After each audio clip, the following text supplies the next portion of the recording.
Hello my dear friends, आप सबको बहुत बहुत स्वागत है हमारे इस यूट्यूब चैनल में। दोस्तों चलो बात करने वाले हैं क्लास 10th का एक्सरसाइज 3.3 से 3.3 का क्वेश्चन नंबर 1 का 1, 2, 3, 4 हम लोग हल कर चुके हैं। अब हम लोग 5 देखने वाले हैं। तो क्वेश्चन नंबर 5 जो है वो बोल रहा है कि √2x plus √3y equal to 0 है, √3x minus √8y equal to 0 है। ठीक है, ये दोनों समीकरण है। दोनों समीकरण को हल करना है प्रतिस्थापन विधि से और x और y का मान निकालना है। तो बहुत ही अच्छी तरीके से हम लोग निकालेंगे, सिंपल तरीके से। ठीक है, देखिए क्या करते हैं, हल कौन सा मेथड से निकाल रहे हैं, प्रतिस्थापन में लिखेंगे यहाँ पर प्रतिस्थापन विधि से। क्या है, पहला से इसको समीकरण 1 मान लेते हैं, इसको समीकरण 2 मान लेते हैं। तो क्या हो जाएगा, समीकरण 1 से हमको क्या मिलता है, देखिए √2x plus √3y equal to 0 हो गया।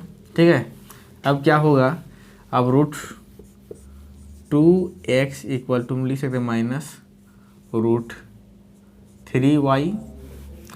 अब हम लोग x बराबर लिख सकते हैं माइनस √3 √2x √2।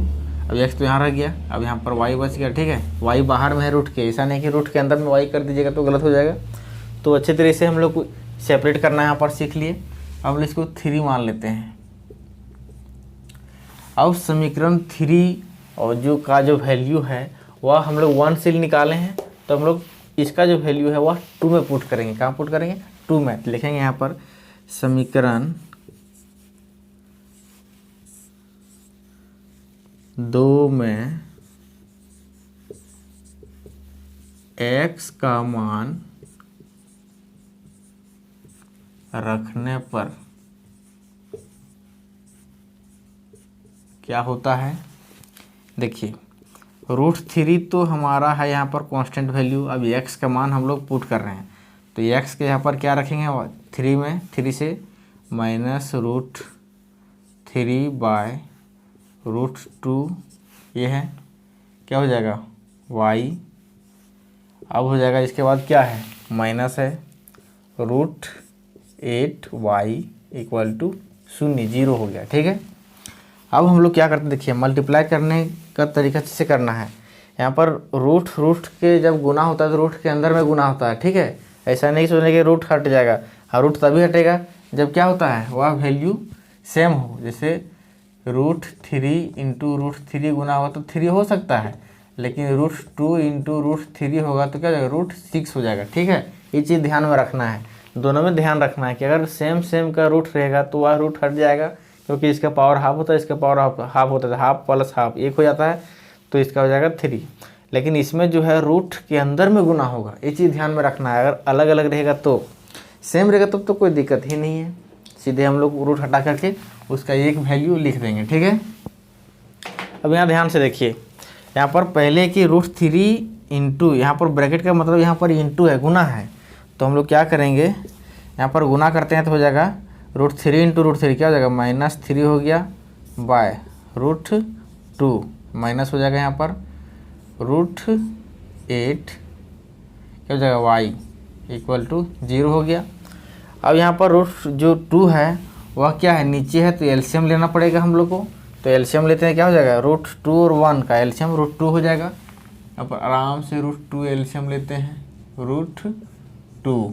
अब क्या है, यहाँ तो -3 रहेगा, -3 ही है तो -3 रहेगा, बीच में क्या है, माइनस है तो माइनस लिख दिए। अब यहाँ पर देखिए √2 और √8 को गुना करेंगे। यहाँ पर क्या है कि यहाँ पर 1 है तो यहाँ पर √2 इससे डायरेक्ट गुना हो जाएगा। तो √2 इंटू, देखिए √2 इंटू √8 क्या हो जाएगा, √16 हो जाएगा। ठीक है, √16 कहने का मतलब, अच्छा बताइए, पहले √16 लिख लेते हैं एक बार। ठीक है, यहाँ पर हो जाएगा √16 इक्वल टू क्या हो जाएगा, 0 हो जाएगा। अब इसको क्या करते हैं, सॉल्व करते हैं। देखिए √2 इधर गुना करके क्या हो जाएगा, 0 हो जाएगा, तो हो जाएगा यहाँ पर, अच्छा y छूट गया है, y छूट गया तो लिख दिया y, यहाँ पर भी y था ना, y छूट ही जा रहा है, हो गया। अब हम लोग क्या करते हैं, -3y माइनस 16 किसका है, तो 4 का रूट उसका वर्गमूल निकालेंगे तो 4 हो जाएगा। अब y हो जाएगा इक्वल टू, देखिए √2 इधर गुना करके 0 हो जाएगा। अब यहाँ पर क्या हो गया, √3y minus 3y minus 4y equal क्या हो जाएगा, -7y इक्वल टू 0। क्यों हो गया, क्योंकि माइनस माइनस प्लस हो जाता है कि जुड़ जाता है, और y बराबर क्या निकलेगा, इसलिए y बराबर 0/-7 यानी कि 0। कोई भी संख्या को हम 0, अगर किसी भी संख्या से 0 को भागा देते हैं तो वह उसका वैल्यू 0 हो जाता है, ठीक है। इसलिए हमारा क्या हो गया, y का मान 0 निकल गया। अब y का मान हम लोग समीकरण 3 में पुट करते हैं। समीकरण 3 में अब चाहो तो इधर भी पुट कर सकते हैं, लेकिन कोई फ़ायदा नहीं, यहाँ पर आराम से सबका सेपरेट किया हुआ है। यहाँ वैल्यू बैठाइए और x का मान निकाल लीजिए। 3 में y का मान रखने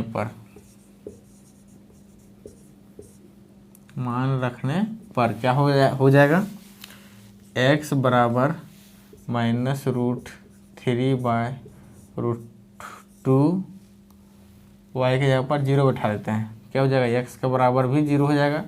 इसलिए x का वैल्यू हमारा आ गया 0 और साथ ही y का वैल्यू 0 आ गया। यही तो हमारा आंसर है। इसी तरह से बनाना है। चलिए इसका अगला क्वेश्चन देखते हैं। अब हम देखते हैं 1 का 6। बोला कि 3x/2 - 5y/3 = -2 है पहला समीकरण। दूसरा समीकरण x/3 + y/2 = 13/6 है, ठीक है। अब दोनों समीकरण को हम लोग सॉल्व करके क्या निकालेंगे, x y का मान निकालेंगे। अब दोनों समीकरण को क्या करना है, सॉल्व करना है। पहले इसको हम लोग सिंप्लीफाई कर लेते हैं। सिंप्लीफाई करने के बाद हम लोग आसानी से इसको सॉल्व करेंगे। कौन सा मेथड से, प्रतिस्थापन मेथड से, विधि से, ठीक है।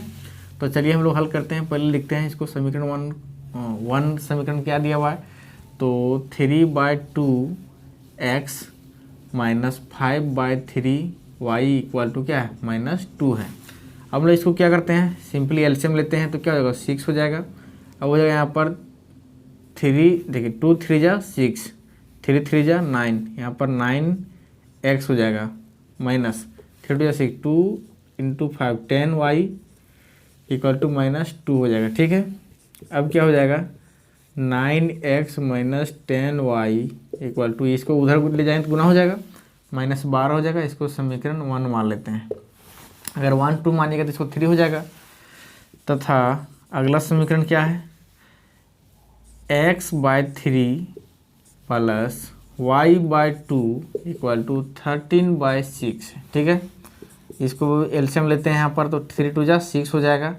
अब देखिए यहाँ पर 3 2 जा 6 दो बार में कट गया, 2x + 3 2 3 जा 6 3y = जगह 13/6। चाहे तो यहाँ भी नीचे भी काट सकते हैं, कोई दिक्कत नहीं है। 2x + 3y = 13 हो गया। ये हमारा समीकरण दूसरा मिल गया। अब हम लोग क्या करते हैं, समीकरण 1 या 2 किसी को प्रतिस्थापित करते हैं, है कि नहीं। तो हम लोग क्या करते हैं, 2 को ही प्रतिस्थापित करते हैं। इसमें केवल माइनस बाहर निकल गया है, कोई दिक्कत नहीं है। अब यहाँ पर हम ले सकते हैं समीकरण, तो लिखते हैं प्रतिस्थापन विधि से। जिस विधि से हम लोग स्थापित करेंगे, प्रतिस्थापन विधि से हम लोग सॉल्व करेंगे, है कि नहीं। एक्स वाई का मान, देखिए विधि का नाम याद रखना बहुत ही ज़रूरी है। अगर विधि का नाम याद नहीं रखते हैं, एग्जाम में आ गया कि बनाइए प्रतिस्थापन विधि से, तो आप वहाँ पर फंस सकते हैं कि कौन सा मेथड हम लोग बनाएंगे। तो याद रखिए कि प्रतिस्थापन विधि में किसी भी एक समीकरण को दूसरे पर स्थापित कर देते हैं, तो उसी को बोलते हैं प्रतिस्थापित, है कि नहीं। तो हम लोग क्या करते हैं, समीकरण 2 से देखिए क्या निकलता है। यहाँ पर लिखते हैं समीकरण 2 से, समीकरण 2 से क्या है, दो समीकरण 2x + 3y = 13 है। 2x + 3y = 13 ये हो गया। अब हम लोग लिखते हैं 2x बराबर क्या हो जाएगा, तो 13 - 3y, क्योंकि 3y उधर चल गया। अब x बराबर क्या लिख सकते हैं, 13 - 3y / 2, है कि नहीं। ये हमारा समीकरण 3 निकल गया, ताकि यही हमारा x का मान देगा। हम लोग 3 में क्या करते हैं, x का मान देखिए 2 से निकला, समीकरण 2 से, तो हम समीकरण 1 में बैठाएंगे। समीकरण एक में x का मान रखने पर क्या देता है वैल्यू। वन समीकरण क्या है, तो है 9x minus 10y equal to minus 12 है। ठीक है, अब हम लोग क्या करते हैं, इसमें पुट करते हैं 9x के जगह पर 13 minus 3y divided by 2 minus 10y equal to minus 12 हो गया। देखिए यहाँ ध्यान से, यहाँ पर 2 और 9 तो कट नहीं रहा, लेकिन पिछला क्वेश्चन में कट गया था, तो हम लोग को यहाँ पर एलसीएम लेने का झंझट खत्म हो गया था। ठीक है, लेकिन हम लोग अब क्या करेंगे, एलसीएम तो लेना पड़ेगा। इसको पहले ऊपर वाला जो है 9 उसको अंदर गुना कर देते हैं पहले, तब हम लोग एलसीएम लेंगे। ठीक है, तो 9 13 13 में 17 से मतलब 117 हो गया, माइनस 9 3 27 y डिवाइडेड बाय 2 हो गया, minus 10y equal to minus 12 हो गया, है कि नहीं।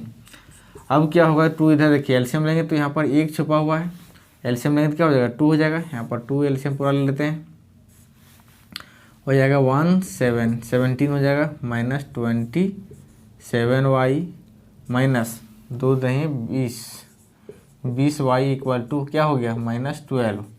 देखिए ध्यान से, ये 2 को उधर लेकर के हम लोग क्या कर सकते हैं, गुना कर सकते हैं, हो जाएगा 117 माइनस, दोनों को जोड़ दीजिए क्योंकि माइनस माइनस में क्या हो जाएगा 7 2 4 47y इक्वल टू 2 इधर गुना कर देंगे तो माइनस 24 12 दूना 24 हो जाता है। अब क्या करते हैं, इसको उधर ले आते हैं, उसको इधर ले आते हैं, तब माइनस भी उधर, इसका भी काम देखिए, ये सेम जात है, उसको एक साथ कर देते हैं तो सेम जात से मतलब क्या होता है, जोड़ता घटता है। रिश्ता जब बनता है तो हम लोग देखते हैं जात है कि नहीं है, तो जात यहाँ पर देखिए, जात जात मिला करके हम लोग रिश्ता बना देते हैं, तो रिश्ता बनाएंगे यहाँ पर हो जाता है 117, इधर आके तो प्लस हो गया 24, इसको उधर ले आते हैं तो कहता है 47y, है कि नहीं। देखिए किसको इसको किधर किए वो ध्यान में रखना है, उसको हम लोग बराबर के इधर लाएं, और ये जो y था हम लोग y का मान निकालना है, ये पूरा सेट को हम लोग उधर ले गए तो हो गया। अब देखो यहाँ पर जोड़ने पर क्या होता है, 7 3 7 4 11 1 हो गया, और 1 2 3 4 हो गया, 1 हो गया 141 हो गया इक्वल टू 47y। हम लोग क्या निकालते हैं, y का मान निकालेंगे तो हो जाएगा 141 divided by 47 equal to y हो गया। देखिए 7 3 21 3 बार में कट जाता है, 3 कट गया, यानी कि y बराबर हमारा निकल गया 3, क्या निकल गया 3 निकल गया। ठीक है, जब y बराबर 3 निकल गया तो हम लोग y का मान हम लोग पुट करते हैं समीकरण 3 में, तो 3 में पुट करेंगे तो हम लोग का वैल्यू दे देगा, x का मान अपने दे देगा। तो यहाँ पर हम मिटा देते हैं, आप चाहो तो नोट कर सकते हैं। अब हम लोग इसको मिटा करके देखिए यहाँ पर निकाल लेंगे x का मान। ठीक है, x का मान लिखते हैं, अब y का मान समीकरण 3 में y का मान रखने पर क्या देगा वैल्यू, x बराबर दे देगा 13 माइनस 3 इंटू वाई का वैल्यू क्या हो जाएगा 3 दिया हुआ है डिवाइडेड बाय 2, क्या देगा 13 माइनस 3 3 9 डिवाइडेड बाय 2, यानी कि 4/2 क्या दे दिया 2 वैल्यू दे दिया, यानी कि x का मान निकल गया 2 और y का मान क्या निकला 3। यही तो हमारा निकालना था, निकल गया, ये पूरा सेट हो गया, 1 का पूरा सेट खत्म हो गया, 6 तक क्वेश्चन था। ठीक है, अब हम लोग क्वेश्चन नंबर 2 की ओर बढ़ते हैं अगली वीडियो में।